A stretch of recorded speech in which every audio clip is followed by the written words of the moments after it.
Well, first of all, I want to thank Nathaniel for that very, very kind introduction. It might not have sounded like all that much to many of you, but my students at USC took their midterms last week, and that is the nicest thing anyone has said about me in public in about a week now, Nathaniel, so thank you very much.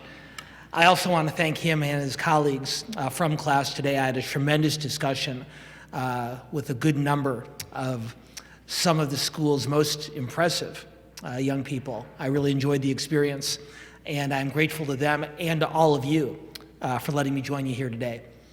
As Nathan mentioned, I am the director of the Unruh Institute of Politics at the University of Southern California. And Jess Unruh was our legendary speaker of the California State Assembly and a longtime state treasurer.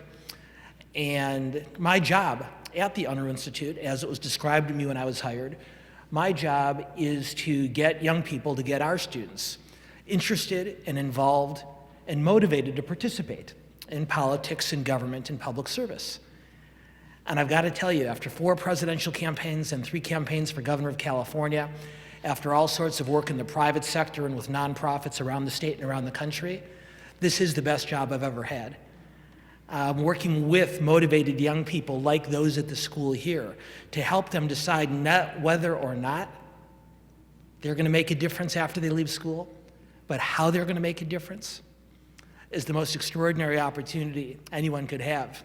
And so I'm guessing that my friend Don Ernst and Skip Rutherford and the rest of the team here understand what I'm saying when I tell you how much I enjoy the position I'm privileged to hold at USC. In fact, I'd like to say that I have the 3rd best job at the University of Southern California, after that of our president, Max Nikias, and our football coach, Steve Sarkisian.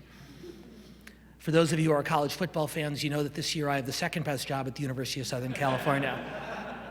But I hope that it's 3rd best next year, and I hope you'll keep a good thought for all of us, since we probably won't be playing Arkansas anytime in the immediate future. Being here is especially meaningful to me, and it's meaningful for a lot of reasons. One, of course, I have extraordinary respect for what President Clinton accomplished not only during his time in office, but as or more importantly, I would argue, in his time since leaving office, setting an example for Americans of all ages that you don't have to be the commander-in-chief in order to devote yourself to making your city, your state, your country, or your world a better place to live. I'm particularly grateful to be here. It's very meaningful to me because I'm here at the invitation of my old friend Don Ernst.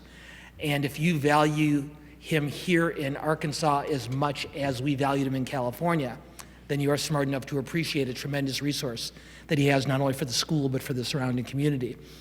But it's also meaningful to me for a couple of other reasons. One, in 1992, 23 years ago, almost to the day, and I checked this last night before I flew out to Little Rock, almost 23 years ago to the day, my younger brother Jonathan moved to Little Rock, Arkansas to work on the presidential campaign of then Governor Bill Clinton. And I'm very proud of my younger brother, who served 7 years in the administration, first working for then Undersecretary of Education Madeline Kunin, then Secretary of Education Dick Riley, and finally for 3 years as the Chief Education Advisor to Vice President Al Gore. And the only time in my life, at least to date, that I've had a chance to meet President Clinton came in the early stages of the 1996 re-election campaign. I was then working for the Republican governor of California, Pete Wilson, who ran very, very briefly, I emphasize very, very briefly, for President of the United States in 1995. It was not a successful campaign, which is an understatement. I like to call it Wilson for President apocalypse then. But for the very brief period that he was running, it was reported that the Clinton White House, and Skip would know this better than me, and I won't presume to ask him the question, felt that because Wilson was an economic conservative who was more moderate on social and environmental issues, could potentially pose more of a threat to the president's reelection than some of the other Republicans running that year. And so, as a result of this supposed threat that we presented, I was invited that year to attend the White House Correspondents' Dinner in Washington, D.C. And for a communications director for a governor, this is a pretty big deal, because this is the kind of thing that my boss would get invited to, but I wouldn't. But I got invited to by the man who was the chairman of the dinner that year, and he said, I'm inviting you for one reason and one reason only, Schnur. He goes, because as your guy has been preparing to run for president, you've been saying some fairly critical things in the news media about President Clinton. Before the dinner, and Skip knows this, the chairman hosts a reception that the president and the first lady attend. And the guests of the chairman, the people who sit at the chairman's table, attend that reception as well. I want to see if you're going to be as critical of Bill Clinton face to face as you have been in the news media. Now, of course, I was young and dumb, but not that young and dumb. And of course, I wouldn't have, by any stretch of the imagination, been disrespectful to any president of the United States, regardless of party. But the evening started, the reception began, and into the room came President Clinton. And the chairman of the dinner, a gentleman by the name of George Condon, said, Mr. President, I want to introduce you to Dan. And then Bill Clinton interrupted him, and I wouldn't presume to do an Arkansas accent because I'm the least qualified person in the room to try to do one. He said, I know exactly who Dan is. Dan does very good work out in California for Governor Wilson. We don't always agree on everything, but I always admire a man who's willing to give so much of himself to public service. And I thought, wow, this guy's good. And he said, but Dan, listen, do me a favor. It'll be too late by the time the dinner is over tonight. But tomorrow morning, I want you to call home to Milwaukee, Wisconsin. And I want you to tell your dad and I want you to tell your grandmother how proud they should be of your brother Jonathan. Because Jonathan does such excellent work for us over at the Department of Education, and every single member of your family, I know your dad's proud of him, I know your grandma's proud of him, I know you're proud of him, even across party lines. But I want you to make sure to deliver that message for me. And what I learned from Bill Clinton that night, and I never forgot, and I talked an iteration of that today when I was meeting with Don's students, is the things that unite us in public service are of far greater import than the differences we may have on issues or matters of public policy or partisanship. And if a president of the United States, meeting an acid-tongued spokesman from a likely opponent, can set all that aside to appeal to the natural pride that a big brother has for a younger brother, well, that taught me a lesson about politics that I pass on to my students at the University of Southern California and University of California, Berkeley, every single day. So for all the other reasons, that means a lot to me to be here. The fact that I can come and, in at least secondhand, deliver a long overdue thank you is an opportunity that's particularly meaningful to me. All that said, enough inspiration. Now let's talk about why politics is broken, because that's what the pitch was for tonight. A lot of times when I'll go out and give talks around Los Angeles, around California, and elsewhere in the country, people want to talk, they have questions about the next campaign. Who's going to run, who's going to win, what's going to happen? And I don't know about you guys, but I tend to find those kind of conversations, whether I'm speaking or listening, as not being particularly fulfilling. First of all, if I really want to participate in a conversation like that, I can just turn on cable TV. And I can listen to all sorts of people predict things that I will have long since forgotten by the time they've either happened or didn't happen, whether they were right or wrong. Second reason I don't like predictions like that is I'm not very good at them. If you'd had me here 8 years ago, I would have told you with all the certainty in the world that Hillary Rodham Clinton was going to be the Democratic nominee for president the next year. If you'd had me here this past August, I would have told you that my USC Trojans were going to win the national championship in football. I was 8 years early on Hillary, 1 year early on the Trojans. But in either case, I do not presume to make direct predictions. And more seriously, the reason it's not that kind of talk is because I think there's a lot more important issues for us to discuss. And I appreciate all of you being willing to join me here for this conversation tonight. Because to me, much more important than how the Republican primary field comes together or doesn't, much more importantly than exactly what the path for Secretary Clinton to the nomination turns out to be. And I would argue even much more important than the ultimate outcome of that election is the path to the end at the end of the road. And that even while a historic and critically important presidential election is taking place, more and more of our fellow Americans are opting out. More and more of our fellow Americans are deciding that election and campaigns and elections like it across the country are no longer of particular relevance to them. more and more of our fellow Americans are not participating. Not because they don't care. They care deeply about their communities, they care deeply about their country, about their world. But more and more, they don't think what's talked about on the campaign trail and in the halls of government is relevant to their lives. I've come to believe over my years as a candidate, as an advisor, and as an instructor, I've come to believe more than anything else, I believe that politics is too important to be left to the politicians. And I say that not to insult our political leaders, because I learned with great appreciation last year exactly how challenging it can be for a man or woman to step forward into the arena themselves, to work toward a set of policy goals that are important to them. But I say that politics is too important to our politicians, not to put down, not to insult our political leaders, but just to remind ourselves that if the rest of us are not involved in the process along the way, that process very quickly becomes hollow, and that process very quickly becomes meaningless. So why do so few Americans pay attention to politics? Why do so few Americans think that politics is relevant to them? Why do so many Americans not hate politics? Because I think hate suggests a level of emotional engagement that's overstated. Why do so many Americans hold their elected leaders in such low regard?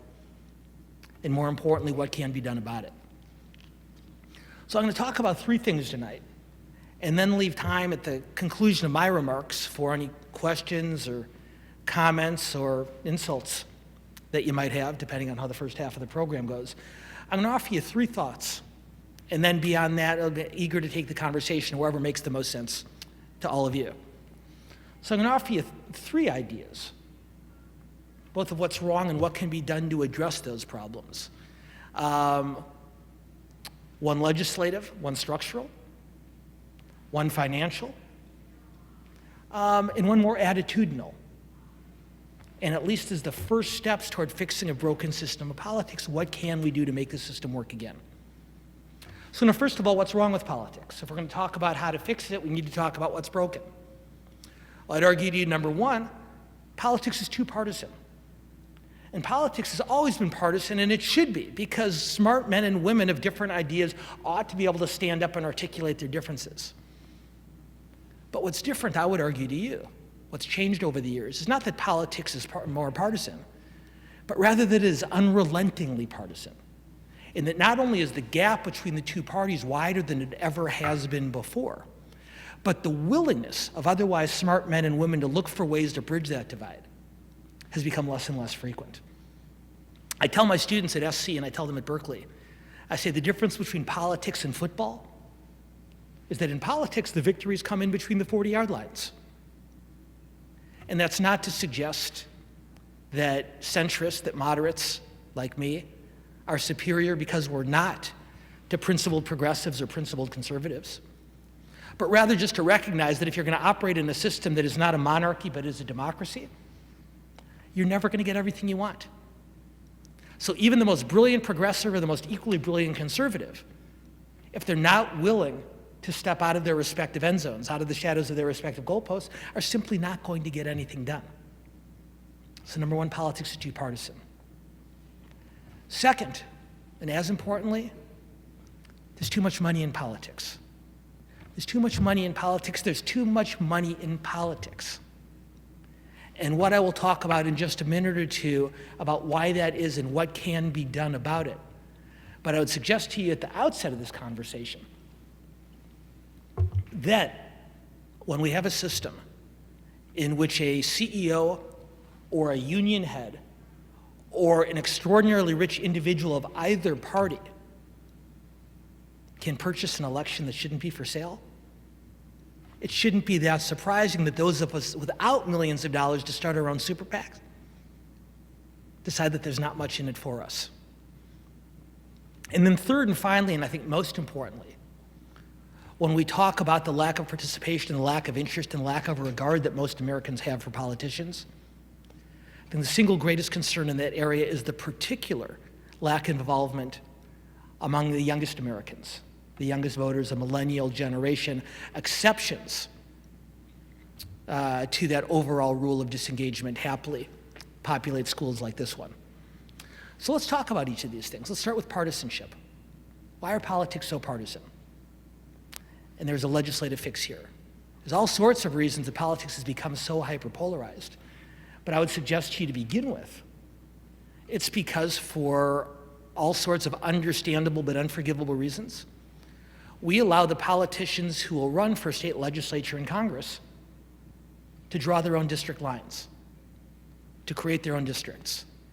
And congressional districts and legislative districts in 47 of the 50 states in this country are drawn by the very politicians who will benefit from running under those districts. And their primary consideration for the overwhelming majority of these elected officials, of these candidates, is not to create a competitive election, but rather just the opposite, to create a district that is so absurdly safe for a Republican or for a Democratic office holder that there's little incentive for the other party to field a credible candidate. Now, in my state of California, in my adopted home state of California, we decided to do something about this. We decided that the gerrymandering that allows politicians to draw their own districts was not an acceptable way of electing people to office. I've always felt that letting politicians draw their own districts is sort of like letting teenagers set their own curfews. Even if you start with an uncommonly principled individual, as the evening grows late and the hours go after midnight, self-interest takes over and bad things start to happen. And what has happened, and this is not only have we created in most of our states safe districts for members of both parties, but the other result of this gerrymandering, of drawing safe districts that pack an unnatural number of Republicans into one district and an unnatural number of Democrats into the other. The other ramification is we begin to elect only the most conservative of Republicans and only the most liberal of Democrats. Because if you are a smart, savvy candidate or office holder, you know that you'll never ever lose a general election to a member of the other party in November. But the only way you can lose your seat in a state legislature or in Congress is to an even more ideologically extreme member of your own party. And so what we learn as we watch politics in Washington and around the country is voters will forgive all sorts of excesses on the part of politicians. We will forgive candidates who lie and who cheat and who steal. The one thing that doesn't allow you to return to office, though, is if you compromise. Lying, cheating, stealing, well, you can come back to Congress, you can come back to your state legislature.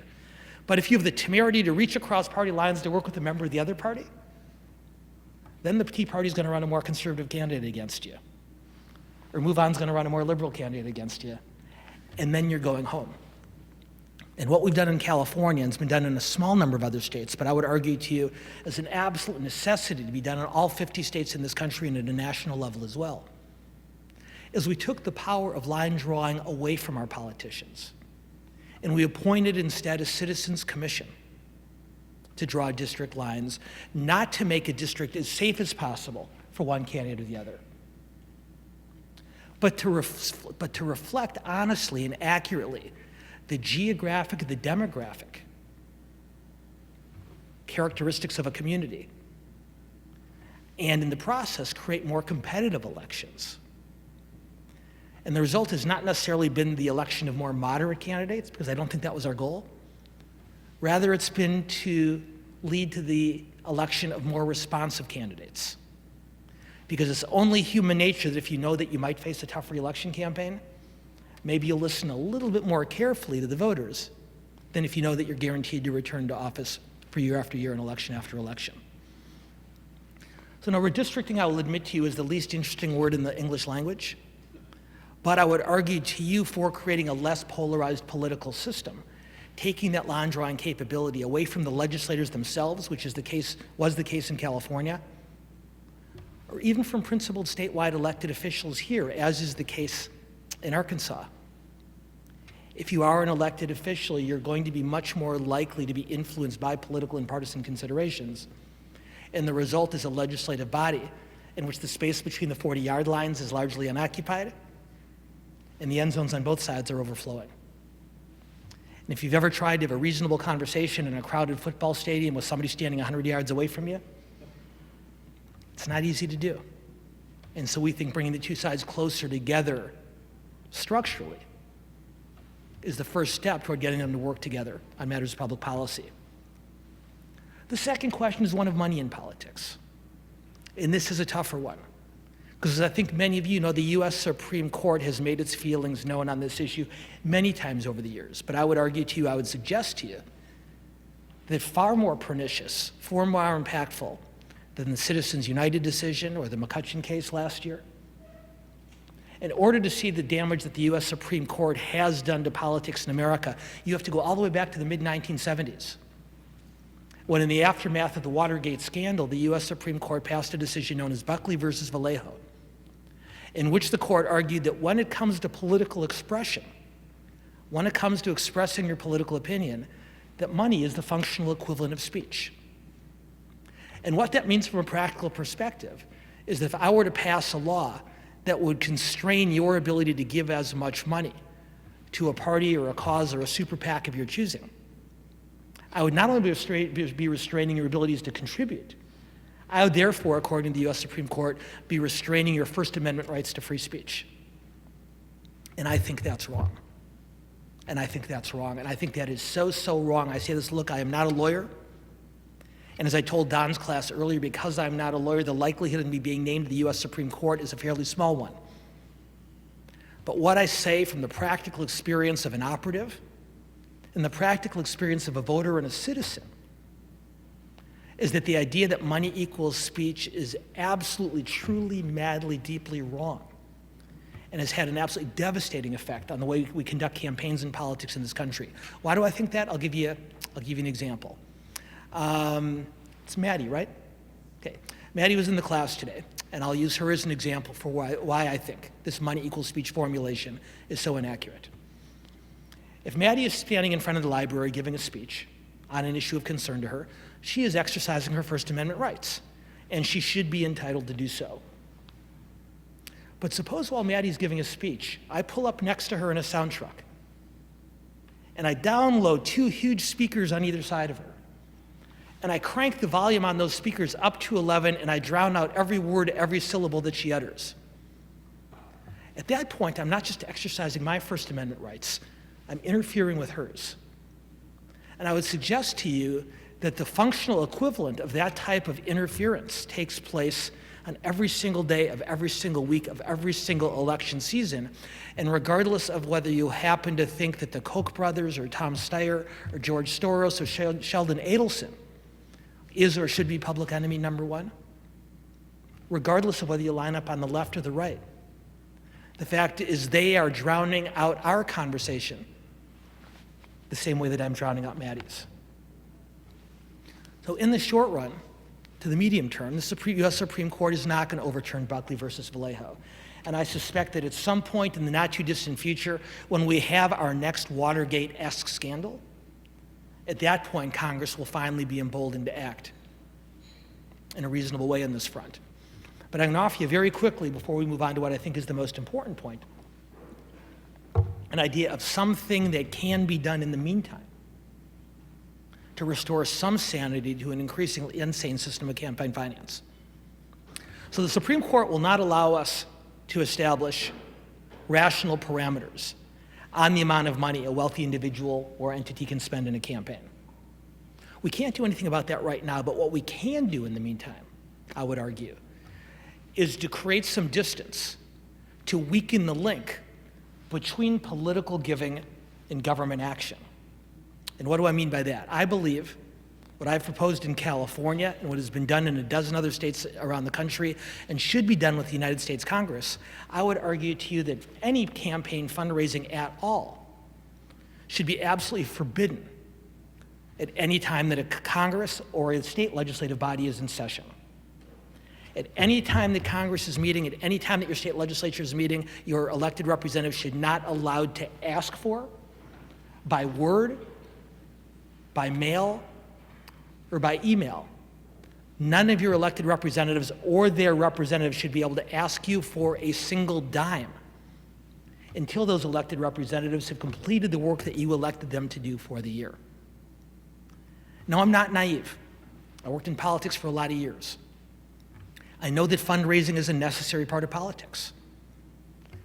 But I know that governing is a necessary part of politics too, and I don't believe you ought to be able to do both at the same time. And I think at the very least, what we can say to our elected representatives, Republican and Democrats alike, is raise all the money you like for your next campaign, but first do the job we elected you to do. Go ahead and fundraise until your hands fall off, but first to fulfill the responsibilities of your office. All we're suggesting to you, sir or ma'am, is first things first. And I think if we were to do that, if we were to create a ban on fundraising while a Congress or a legislative body was in session, I think two important things would happen. One, clearly legislators and members of Congress and their staffs will keep very meticulous records of who gives and who does not give. But as a student of human behavior, I would say that if I hand a check to a member of the legislature to a member of Congress immediately before or immediately after a key vote, it will undoubtedly have a much deeper and more visceral impact than if I write that same check 6 months later. And at the very least, if, as is the case in most state capitals and in Washington, D.C., if every breakfast, every lunch, and every dinner during session is a fundraising event, at the very least, by banning fundraising during session, let's give back our elected representatives 5 or 6 hours a day back to do the jobs that they were elected to do.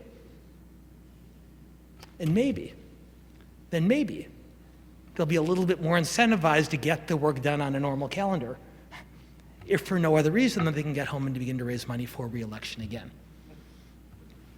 So I wanted to talk about a legislative, a statutory change. I wanted to talk about a financial change.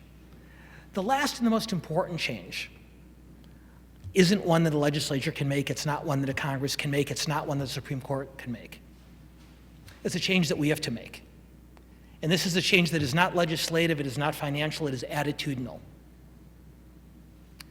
And that change has to come in the way we as individuals have come to regard the political process.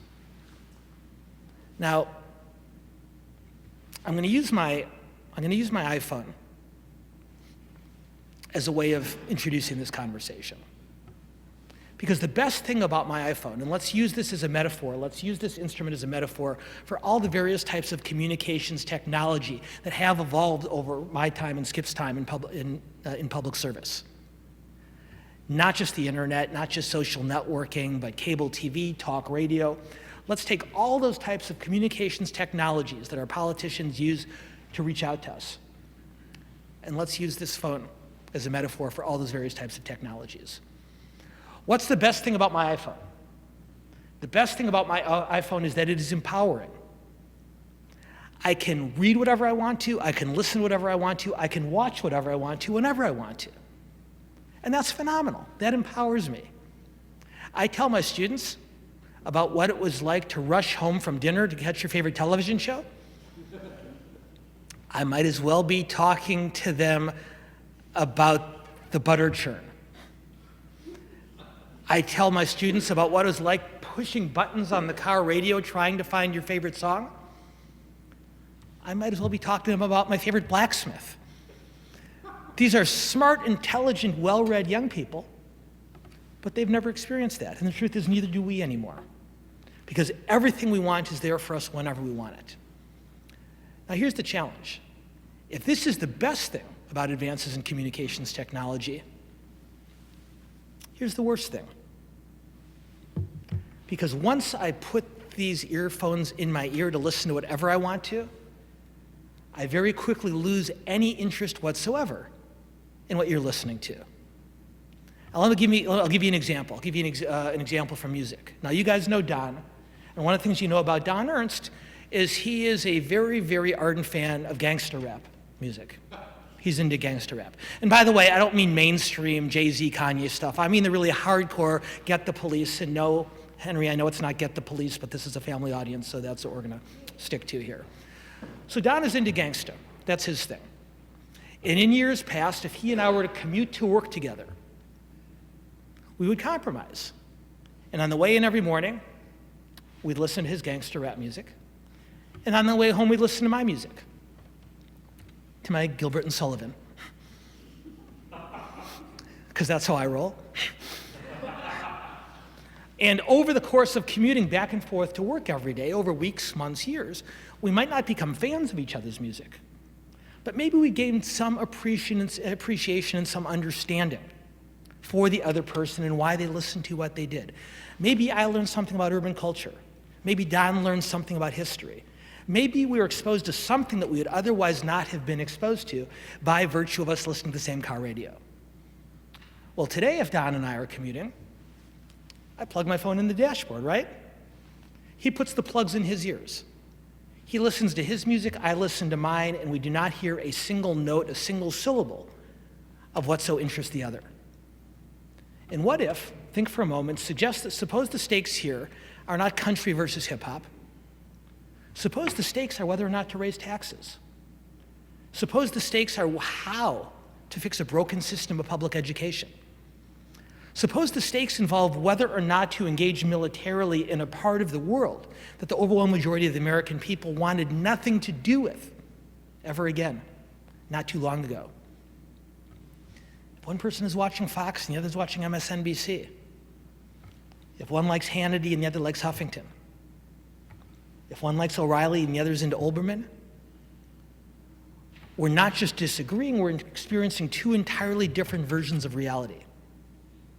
Nick Kristof, the fine New York Times columnist, refers to this phenomena as the me network. The me network. The idea, the correct idea that every single one of us can and does construct an information environment that only reflects what we already believe. We find the sources of news and opinion and information that never challenge us, that never question us, but rather congratulate us for believing what the speaker or writer is also thinking. Now, a lot of this just comes back to human nature. It's not that we're evil, narrow people, but it's only human nature to want to talk to the smartest people in the world. And who are the smartest people in the world? Well, they're the people who agree with me, of course. And whether I find them on one cable station or another, or on one radio talk program or another, is entirely irrelevant. Because I've constructed a me network, and what you're listening to no longer interests me at all. And so I'd argue to you, there are plenty of other things to talk about that we haven't tonight. We can talk about extended voting hours. We can talk about lobbying reform. We can talk, and I hope we have a chance in the question and answer session to talk about civics education, because to me, I think it's the most important, ultimate long-term answer. But ultimately, before we look to our legislators, before we look to our Congress, before we look to our Supreme Court to act, we have to do something. And what I do at the end of every semester, both at USC and at UC Berkeley, on the very last day of class, I tell the students, I said, I'm going to give you one more assignment, one last assignment this semester. Your papers are in, your finals are graded, so you're under no obligation whatsoever to complete this assignment. But it's the most important assignment that I'm going to give you, that I could possibly give you. I want every principled conservative in this room, I tell them. I want every principled conservative in this room to watch Rachel Maddow once a week. And I want every principled liberal, every principled progressive in this room to read George Will or David Brooks or Charles Krauthammer once a week. I'm not trying to change your mind. I just want to help open it. Because it's way, way too easy to point to the Michelle Bachmanns and the Bernie Sanders and say, look at those horrible people on the other side. What can I possibly do with them? But you know what? That's not just a rationalization and an excuse. Because there are plenty of smart, principled people on the other side. And if we're willing to take the plugs out of our ears to see what they have to say, then that's the first step toward moving out of our end zones toward the 40-yard lines. When I first got to Washington in the 1980s, I watched a Republican President, Ronald Reagan, work with a Democratic Congress to save Social Security. In the 1990s, when I went back to Washington, I watched a Democratic president work with a Republican Congress to reform welfare and expand free trade and grow economic opportunity throughout the country. And my students understand that the 80s are never coming back and that the 90s are never coming back either. But what I want them to understand also, and I think what we all know intuitively, is that there's no reason that if Ronald Reagan and Bill Clinton can find opportunities to reach across party lines, to recognize that they're not going to agree with the other side on everything, but there are some things on which they can find common ground. There are lessons for us to learn both here in Little Rock and in Simi Valley, California, that can help us select the next generation of leaders or become that next generation of leaders. That realize that somebody who disagrees with you isn't your enemy. They're not evil or stupid. They're an equally principled individual who happens to come to a different conclusion about the challenges our community faces than we have.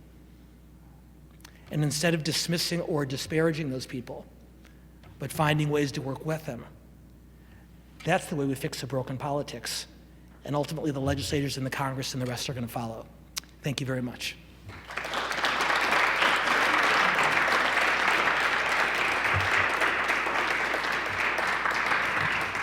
Good. Thank you. And let's open it up for questions, and we can pass the microphone. Yes, sir. Ramirez back here. My name is Ramirez Biddle, Class 9 student, and I appreciate you we all appreciate you for coming and speaking with us tonight. My question to you, sir, that for my capstone project, I'm seriously considering creating a student government, not like youth government like Boys and Girls State, but college level student government with constitutional officers, legislators, and the Supreme Court. I would like to know what would be your advice to make this program successful, because one key component is that they all have to be non-party affiliated. Wow, it's a great question. A college level government structure that does not involve party affiliation. And I'd be happy to talk to you at greater length about it after the formal program ends, but I'll be honest with you, my initial instinct is that taking all the energy and all the enthusiasm and all the passion that would cause someone to join a government like that, I think would be even better directed toward getting them to become active participants in an off-campus political or governmental role. I agree with you, and I think in high school, as teenagers, the Youth in Government, the Model UN, the Junior States of America are phenomenal organizations because they teach 16 and 17 and 18-year-olds how a government functions, and I think that's an invaluable role for organizations like these. My opinion, and again, a longer conversation to be had earlier, because you've obviously given this a lot more thought than I have, and I respect that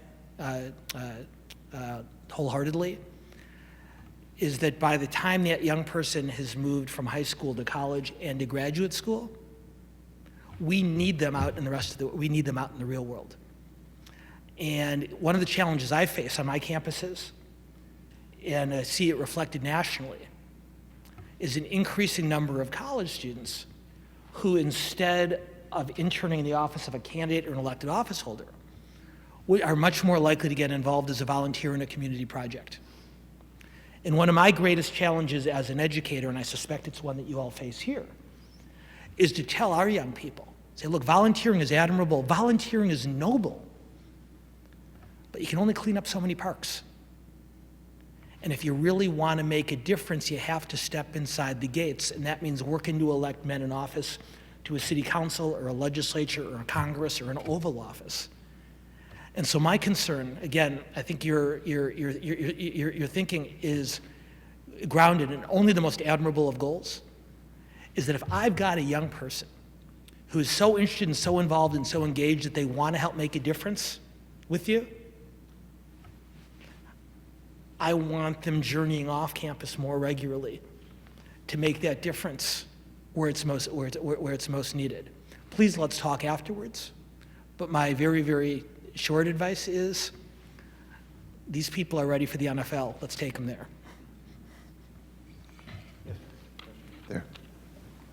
My question is about how to get young people of my generation more interested in state and local politics, because what I experienced in college, or what I did experience in college, was that everyone is pretty up to date on national politics, but nobody has any idea about what's going on locally, and they don't like watching local news, and they don't read the newspaper or anything, and they have no idea about what's going on around them. But So it's a great question. And your name I didn't catch? James. James, it's a great question, and I'm gonna paraphrase it and tell me if you think the paraphrasing is accurate.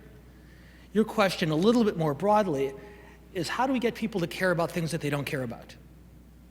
Okay? And the answer is, we don't.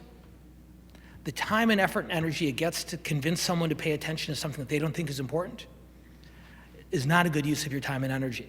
Now, before you think I'm going to sound like an elitist here and saying, well, dumb people shouldn't vote, I'm not saying that at all. What I'm suggesting is that politics, people in this room notwithstanding, normal people don't care about politics. Normal people don't care about politics. Now, I'm not putting anyone in this room down because we are not normal in the best of all possible senses. You're not normal because you care. You care enough to be part of a program like this one. You care enough to endure a speech like mine. You care enough because you want to make a difference, but it's worth recognizing, it's important to recognize, and your question reflects that you do, that most people don't share your commitment and interest. And what I would tell you is that while most people don't care about politics, what they do care about is what politics can produce for them. And I don't want that to sound selfish. I'm not talking about it in terms of direct material rewards.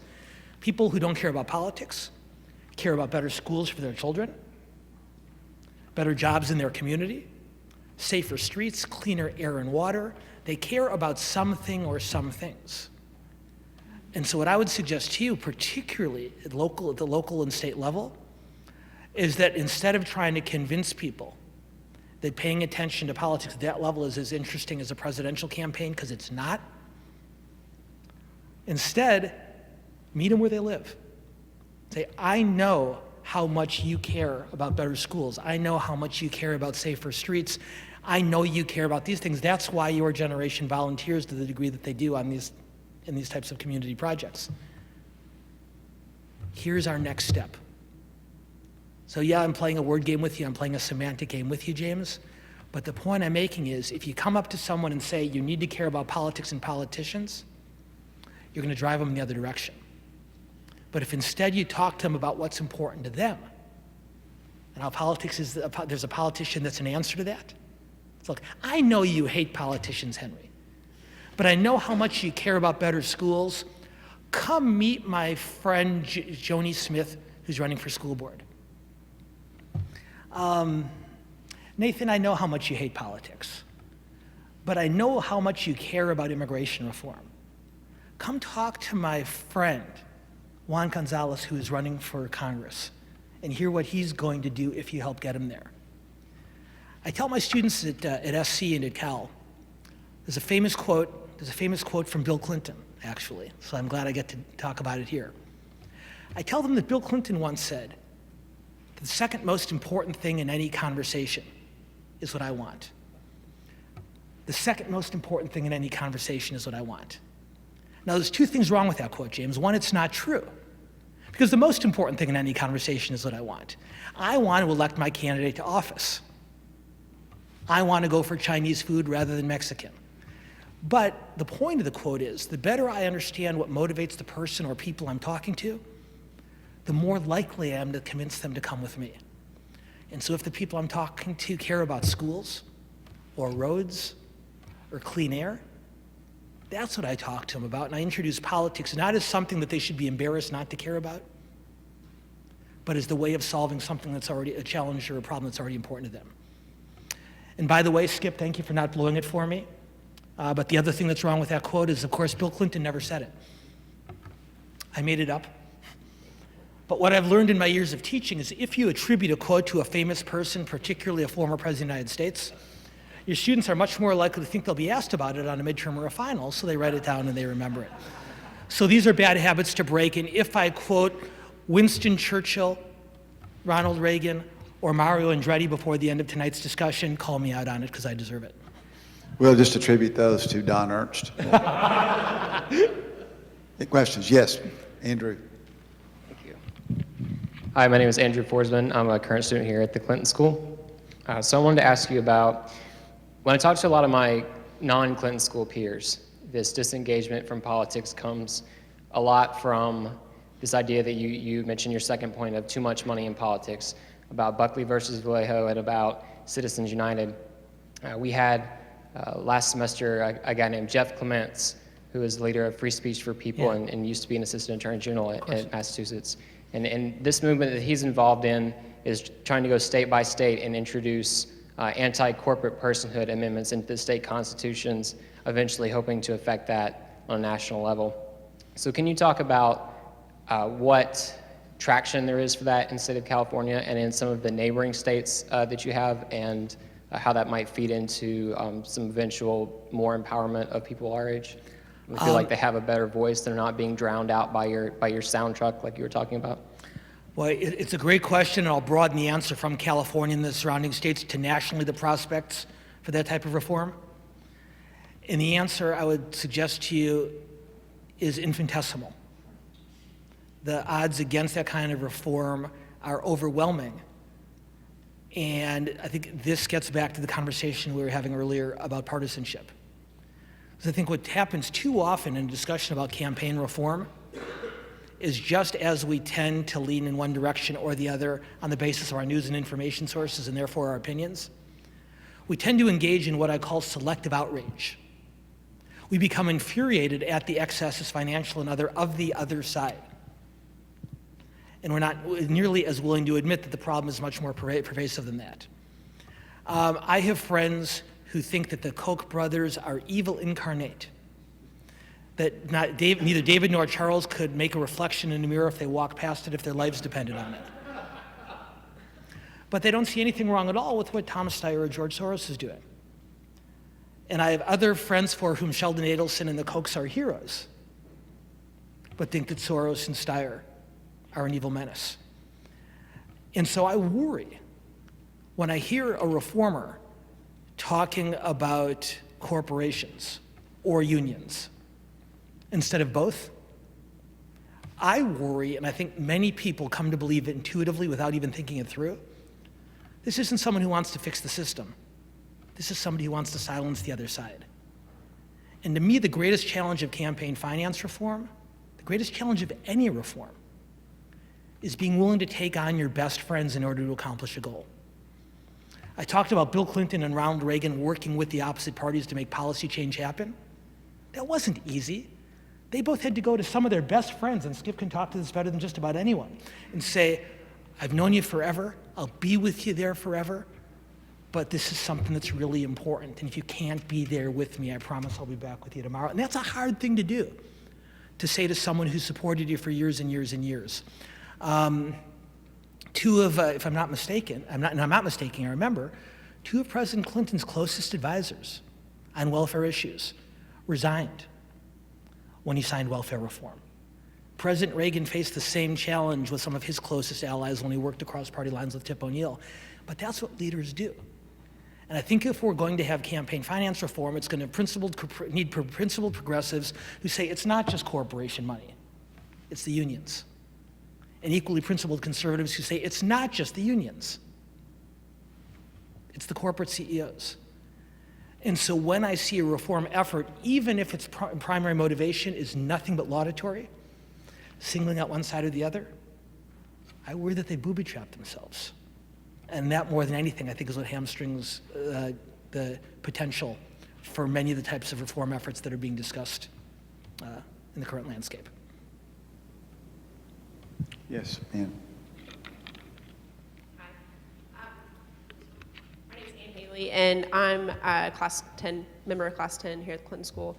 And I guess what I'd like you to speak about is your feelings on institutional memory, because I'm seeing a lot of the ideas that you're proposing, especially in regards to not being able to fundraise while you're governing, which I think in principle is a great idea. What that in effect means is that their opponent has a massive advantage when it comes to running against them. And here in Arkansas, term limits in our state legislature were introduced, and very quickly we've lost the Democrats have lost control of the House and the Senate, and not only has that happened, but we've also had a lot of people come in there that don't really know much about the governing process, and if the turnover is quick, then I feel like the learning curve, there's not enough time to really be able to understand how to operate in that body, especially on the congressional level where the terms are only 2 years. So could you just speak to the balance between those two? Well, it's a great question at two different levels. Number one, learning lessons from overreach, and more specifically, the question both about term limits and the fundraising ban. On term limits, let me offer you this. The very first thing I worked on when I moved to California in 1990 was a ballot initiative called Proposition 140, which imposed term limits on California legislators and our statewide officials. And as a result of Proposition 140's passage, our assembly members were limited to 3 2-year terms for a total of 6 years. And our state senators and our statewide elected officials were limited to 2 4-year terms for a total of 8 years. So a legislator could serve a maximum of 14 years. I campaigned to pass it. 10 years later, when 2 state Senate leaders who were about to be termed out put an initiative on the ballot to lengthen term limits, I ran the campaign against it. And I beat the thing. They spent $10 million. I raised a little bit less than $1 million. We beat the thing by voice vote, not because I'm so smart, but because voters really, really like term limits. And in California, like Arkansas and many places around the country, that love of term limits is not rational. We found through public opinion research that most voters know that term limits rob a legislative body of necessary experience. They know that it makes legislators unduly reliant on special interests and lobbyists. They know that it weakens the legislature at the hands of the governing, of the executive branch, and they still vote for term limits. Why? Because that's how much they don't like politics and politicians. We were talking a few years ago in our state about an initiative that would impose a part-time legislature. And I remember telling Governor Schwarzenegger at the time, I said, you better be careful. If they put an initiative on the ballot for the part-time governor, that would pass also. People really don't like politicians. But after I beat that term limits extension, the then Speaker of the State Assembly, who's now the President of the Los Angeles City Council, a gentleman, smart man by the name of Herb Wesson, came to me. And Herb said to me, he goes, okay, Dan, you had your fun. You beat the initiative and you beat it bad. Now, tell me what I'm supposed to do with the state legislature, whose members become committee chairs before they know how to find the Capitol restrooms. And so what we put together, recognizing that term limits, which I'll argue to this day, not only bring new blood to a legislative body, but bring diversity. We have more Hispanic Americans, more Asian American, more female legislators than we did before term limits, and we have a much greater professional diversity as well. But we also had a situation where we were electing assembly speakers in their second year in office and turning somebody into a committee chair in their first week in office. So what do? You fix the system. And what we came up with, and it took us years to implement it, is we came up with a system that that shrunk legislative terms from a total of 14 years to a total of 12 years. But we said that a legislator, instead of only being able to serve 6 years in one chamber and 8 in the other, could divide that time however they liked and spend up to 12 years in the state assembly or in the state senate. And so what we're seeing after the passage of Proposition 28, just 2 years ago, is we're seeing members developing a level of stability and continuity that didn't exist under the original term limits. Look, every political change, every political reform has unforeseen ramifications. When the Democratic Party, as Skip will remember, in the late 1980s, instituted the Super Tuesday primary to nominate a Southern presidential candidate, they ended up with Michael Dukakis from Massachusetts. So no reform works out exactly the way you want it to. The answer isn't to throw up your hands and abandon reform. The answer is, if the reform doesn't work out the way it's supposed to, is to fix it and learn from experience and come up with something better. And I think just as we have come up with a compromise on term limits that preserves the diversity that comes from the original reform, but also adds a level of stability and continuity, I think you do end up, if not with the best of both worlds, certainly something better. And so on the question of a fundraising ban, when I originally proposed those blackout periods for an entire legislative session, my proposal included both office holders and challengers. And several smart people from both parties came to me and said, Dan, the problem is it takes a challenger a lot more time to raise money than it takes an office holder. If you're the chairman of the Senate Commerce Committee, you can raise all the money you need for re-election the day after session ends. If you're that chairman's challenger, it's going to take you weeks or months.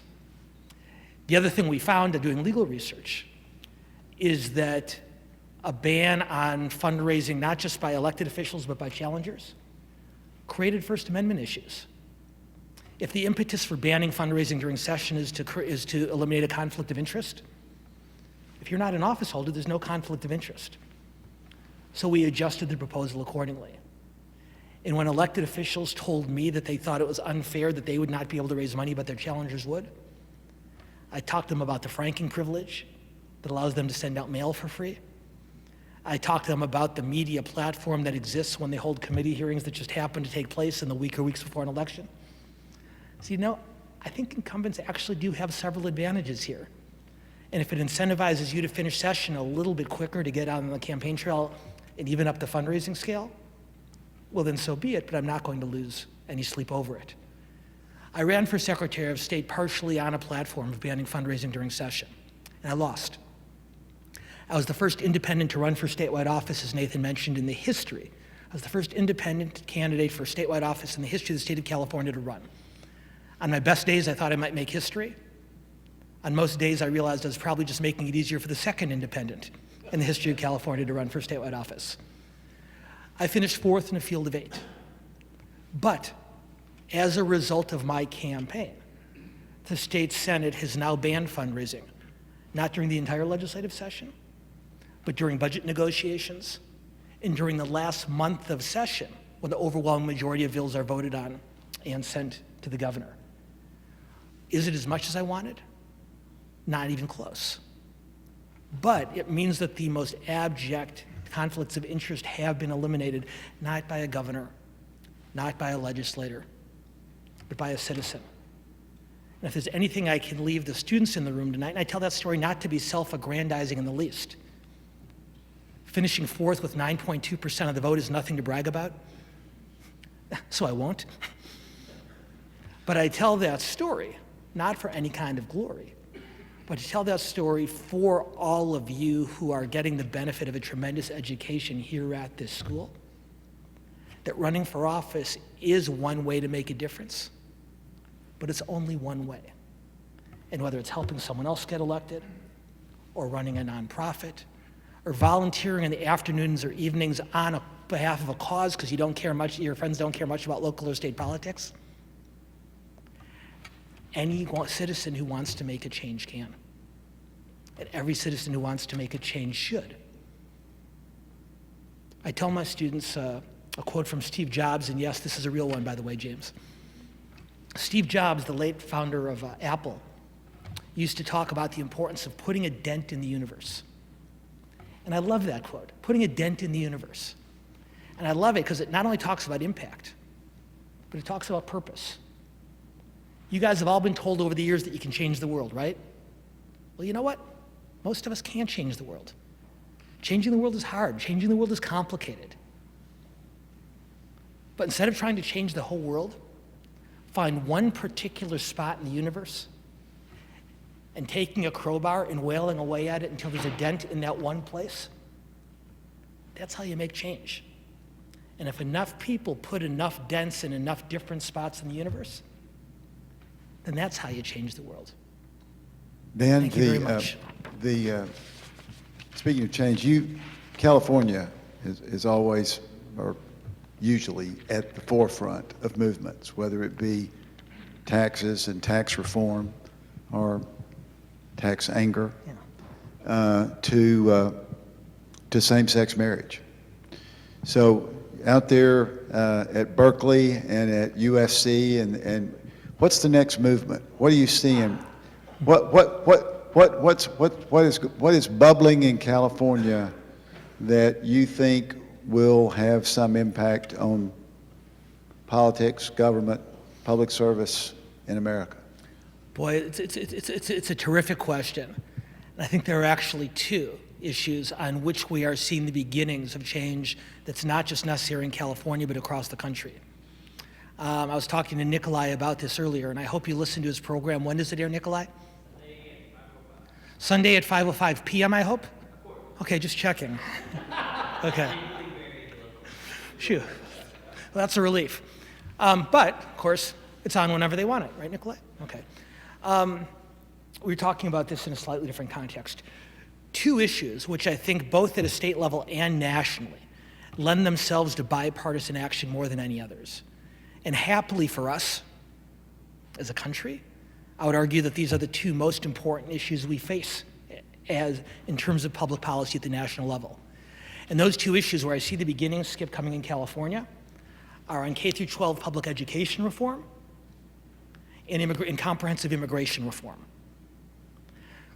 Both issues are of critical importance to not only building an economy, but building a society.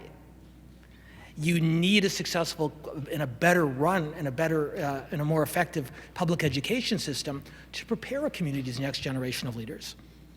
And you need to fix a broken system of immigration in order to bring the most energetic, hardworking, optimistic people to this country from other spots on the globe. And I would argue to you that the youngest Californians and the youngest Americans and the newest Californians and the newest Americans are the two who are going to lead that broader renaissance. Now, at a national level and to a large degree at the state level, we still face partisan challenges. Republicans tend to stand in the way of comprehensive immigration reform, and too many Democrats tend to stand in the way in the kind of education reform that I believe is necessary in order to make our public schools work well.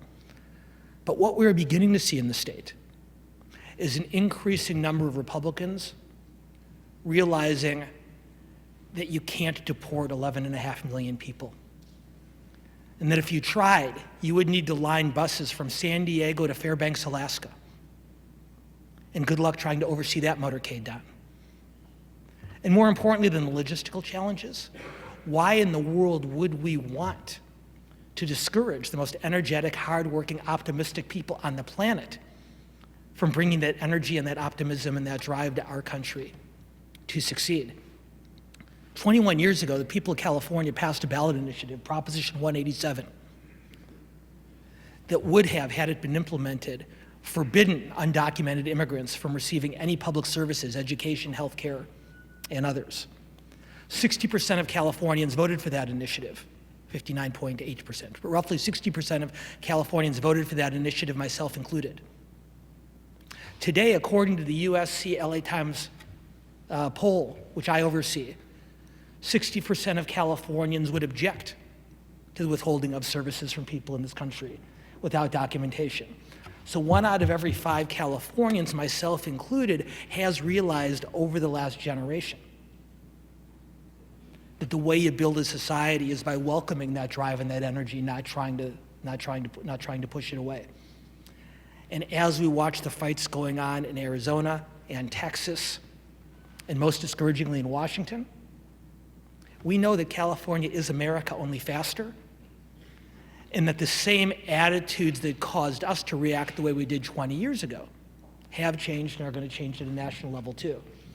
And while there isn't time today, at least as part of the formal program, to talk about changes on necessary K-12 education reform, I am proud to stand not just with Republicans, as a registered independent, not just with Republicans, but with Democrats from Antonio Villaraigosa, the former mayor of Los Angeles, to Arne Duncan, the current Secretary of Education, to call for a range of reforms that increase school choice, that create more opportunities for student and parents, and reform the education system in a way that too many Democrats have resisted in the past. Republicans are gradually coming around on immigration.